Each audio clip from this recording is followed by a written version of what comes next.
പ്രിയപ്പെട്ട വിദ്യാർത്ഥികളെ നമസ്കാരം. നമുക്ക് ഈ വൃത്താകൃതിയിൽ ചലിക്കുന്ന ഒരു വസ്തുവിൻ്റെ പ്രത്യേകതകളെ കുറിച്ച് പഠിക്കാം. അതിനെന്തൊക്കെ പ്രത്യേകതകൾ ഉണ്ടാവും എന്ന്. ഒരു വൃത്താകൃതിയിൽ സഞ്ചരിക്കുക അല്ലേ? വൃത്താകൃതി സഞ്ചരിക്കുക നമുക്കറിയാം. ഭൂമി സൂര്യൻ ചുറ്റുന്നത് ഒക്കെ വൃത്താകൃതിയിലാണ് അല്ലേ?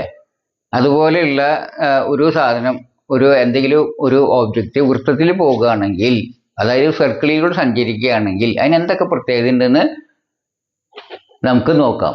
അതിന് നമ്മൾ ആദ്യം അറിഞ്ഞിരിക്കേണ്ടത്, ഇപ്പോൾ നിങ്ങൾക്കറിയാം എന്താണ് ഡിഗ്രി എന്നൊക്കെ അറിയാം അല്ലേ? ഒരു വൃത്തത്തിന്റെ മൊത്തം കോൺ എത്രയാണ്? ഡിഗ്രി. ആ ഡിഗ്രിയിൽ പറയും 360 എന്ന് പറയും. എന്നാൽ ആ 360 നമുക്ക് എന്തിലും പറയാൻ പറ്റും?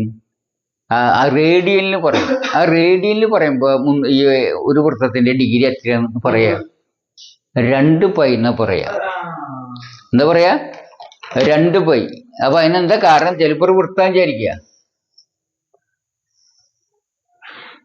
ഇങ്ങനെ ഒരു വൃത്തം വിചാരിക്കുക. ഇങ്ങനെ ഒരു വൃത്തത്തിന്റെ ഇപ്പൊ ഇതിന്റെ ആറുണ്ടും വിചാരിക്കും, ഇത്ര ആറുണ്ടും വിചാരിക്കുക. അപ്പൊ എന്താണ് ഒരു ആർ എന്ന് ചോദിച്ചു കഴിഞ്ഞാൽ, ഇത്രയുണ്ടല്ല, ഇത്ര നീളം തന്നെ ഇവിടെ വരുമ്പോ ഇവിടെ ഉണ്ടാവുന്ന കോണാണ്. അതായത് ഈ നീളത്തിന് തുല്യമായത് ഒരു ചരടിട്ട് ഇങ്ങനെ പിടിക്കുകയാണെങ്കിൽ ഇത് 6 വിചാരിക്കുക. ഇതിലൊരു നൂലിട്ട് പിടിക്കുകയാണെങ്കിൽ ഇവിടെ എത്തുമ്പോൾ 6 നീളത്തിൽ ഒരു നൂലെടുക്കുക. ആ നൂല് ഇതുമുടെ വെച്ച് പോകുമ്പോൾ ഇവിടെ എത്തുമ്പോൾ കട്ട് ചെയ്യുമ്പോൾ ഇവിടെ ഉണ്ടാവുന്ന കോണില്ലേ, അതിനെ പറയും 1 റേഡിയൻ. എന്താ പറയാ? ആ 1 റേഡിയൻ എന്ന് പറഞ്ഞാൽ എന്താ? അതായത് ഒരു ആരത്തിന് തുല്യ നീളത്തിൽ ഉള്ള ഒരു ചാപത്ത് ഉണ്ടാക്കുന്ന കോൺ. ഇതിനെ പറയാ ആർക്ക്. എന്താ പറയാ? ആർക്കിന്റെ നീളത്തിലായിരിക്കും ആർ. ഒരു ആരം അല്ലേ? ഒരു ആരത്തിന് അല്ലെങ്കിൽ റേഡിയസിന് തുല്യമായ ആർക്ക് ഒരു ഇവിടെ ഉണ്ടാക്കുന്ന കോണാണ് എന്ത്? അപ്പൊ ഇതുപോലത്തെ ഇവിടെ എത്തിയാൽ എന്തുണ്ടാവും? അപ്പൊ ഒരെണ്ണത്തിന് ഒരു റേഡിയൻ. അപ്പൊ പിന്നെ ഇവിടെ ഇങ്ങോട്ട് എത്തിക്കഴിഞ്ഞാൽ എത്രയും ഇതേ നീളത്തിൽ ഇവിടെ എത്തിക്കഴിഞ്ഞാല് 2 കൂടുമ്പോ ഇതൊരു റേഡിയൻ അല്ലേ? അപ്പൊ 2 കൂടി 2 റേഡിയനായി. പിന്നെ അതുപോലെ ഇവിടെ എത്തുമ്പോ ഇവിടെ എത്തുകയാണെങ്കിൽ ഇതേ അളവിലെത്തുകയാണെങ്കിൽ 3 റേഡിയൻ അല്ലേ? 3 റേഡിയൻ. അങ്ങനെ ഇത് എങ്ങനെ വെച്ചാല് ഇതുപോലത്തെ എത്ര എണ്ണം കിട്ടുന്നറിയ? ഇവിടെ എത്ര എണ്ണം കിട്ടും? 2π എണ്ണം കിട്ടും. എത്ര എണ്ണം? 2π. 2π എണ്ണം കിട്ടുക. എത്ര എണ്ണം? അതായത് 6.3.14 എണ്ണാണ് കിട്ടുക. പക്ഷെ 6.25 എണ്ണം. 6 ഇതുപോലെ 1 2 3 6 എണ്ണം. പിന്നെ ഒരു കാൽഭാഗം ഉണ്ടല്ലോ, ഇതിന്റെ കാൽഭാഗത്തിന് പൊടി കുറയും. അത്ര എണ്ണം കിട്ടും. അപ്പൊ എത്ര റേഡിയൻ ഉണ്ടാക്കും? ഒരെണ്ണം വെച്ചാൽ 1 റേഡിയൻ, 2 എണ്ണാണെങ്കിൽ 2 റേഡിയൻ. അപ്പൊ എത്രയാണ്? 6.28 എന്ന് വെച്ചാൽ 2π എണ്ണം കിട്ടുന്ന അർത്ഥം. ഇതിന് ഈക്വൽ 6.28 പറഞ്ഞത്. എന്ത് എണ്ണം? 2π എണ്ണം. അപ്പൊ എത്ര റേഡിയൻ ആയിരിക്കും ഇത് മൊത്തം? 2.8 എന്ന് പറഞ്ഞാൽ 2π എണ്ണം. 2π റേഡിയൻ. 2π റേഡിയൻ ഒരു വൃത്തത്തിന്റെ മൊത്തം ഡിഗ്രിക്ക് തുല്യമാണ്. ആ റേഡിയനിൽ പറയുമ്പോൾ ഒരു വൃത്തത്തിന്റെ മൊത്തം അളവ്, ഈ കോണളവ് എത്രയാണെന്ന് ചോദിച്ചാൽ എത്ര പറയാ? 2π റേഡിയൻ. എന്ന് വെച്ചാൽ 2π റേഡിയനാണ് 360 ഡിഗ്രി എന്ന് പറഞ്ഞത് അല്ലേ? ഇത് ഈ 360 ആയാൽ ഒരു വൃത്തം കംപ്ലീറ്റ് ആയി. അതുപോലെ 2π റേഡിയൻ കംപ്ലീറ്റ് ആയാൽ ഒരു വൃത്തമായി. അപ്പൊ 360 ഡിഗ്രിയിൽ പറയുന്നത് തുല്യമാണ് എന്ത്? 2π റേഡിയനിൽ പറഞ്ഞത്. അപ്പൊ വൃത്തത്തിന്റെ മൊത്തം ആ കോണളവ് എത്രയെന്ന് വെച്ചാൽ എന്തെന്ന് പറയാ? 2π റേഡിയൻ. അപ്പൊ 2 കൊണ്ട് ഹരിച്ച 2 ഭാഗത്തും π റേഡിയൻ എന്ന് പറഞ്ഞ എത്രയാ? എത്രയായിരിക്കും? ഇതിന്റെ 2 കൊണ്ട് ഹരിക്കുമ്പോ 180 ഡിഗ്രി അല്ലേ? അപ്പൊ 180 ഡിഗ്രിനെ π റേഡിയൻ എന്ന് പറയുമ്പോ ഇതിന്റെ പകുതിയാ. π/2 റേഡിയൻ എത്രയായിരിക്കും? 90 ഡിഗ്രി. മനസ്സിലെ? അപ്പൊ 40 π/4 എത്രയായിരിക്കും? 45. ഇത് അറിഞ്ഞിരിക്കണം കേട്ടോ. π/4 റേഡിയൻ എന്ന് കാണും. ഇപ്പൊ sin π/4 എന്നൊക്കെ നീ കാണാം ചിലപ്പോ. പേടിക്കേണ്ട കാര്യം എത്രയാ?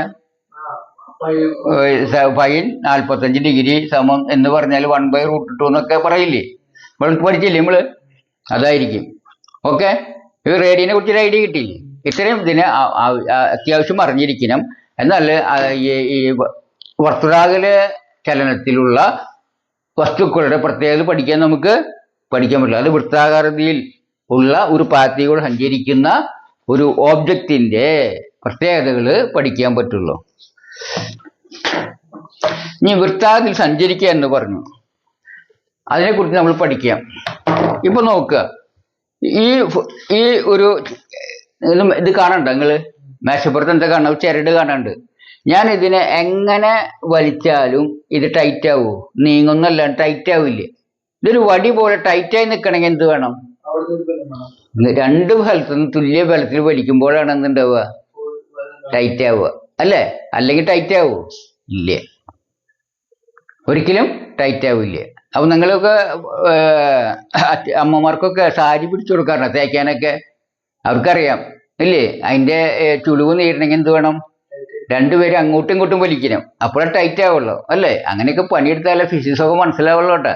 അല്ലാണ്ട് വെറുതെ കളിച്ചെടുത്തിട്ടൊന്നും കാര്യമില്ല. കളിച്ചെടുത്തിട്ടോ മൊബൈൽ കണ്ടിട്ടൊന്നും ഈ കാര്യങ്ങൾ പിടികിട്ടില്ലേ. അവർക്ക് ഫിസിക്സ് മനസ്സിലാവണം എന്ത് ചെയ്യണം? അത്യാവശ്യം പണിയെടുക്കണം, ഒക്കെ ചെയ്യണം. മനസ്സിലായേ? അപ്പൊ നോക്കാം നമുക്ക്. ഇനി ഇപ്പൊ ഇതിങ്ങനെ വളഞ്ഞു ഇതില്ലേ, ഇങ്ങനെ പിടിക്കുമ്പോ വളഞ്ഞു കിടക്കുന്ന സാധനം അല്ലേ? ഞാൻ ഇതിൽ ഇതിൽ നോക്കുക, ഇതിലെങ്ങനെ കറക്കുക വിചാരിക്കുക. ഇപ്പൊ എന്ത് സംഭവിക്കുന്നത്? ഇത് വട്ടത്തിലാണ് കറങ്ങുന്നത്. എന്താണ് ഇത് വട്ടത്തിൽ കറങ്ങാൻ കാരണം? ഇതിനെ പൊക്കൂടെ അങ്ങോട്ട് പിടിച്ചിട്ടുണ്ട്, പോവാൻ പറ്റില്ല.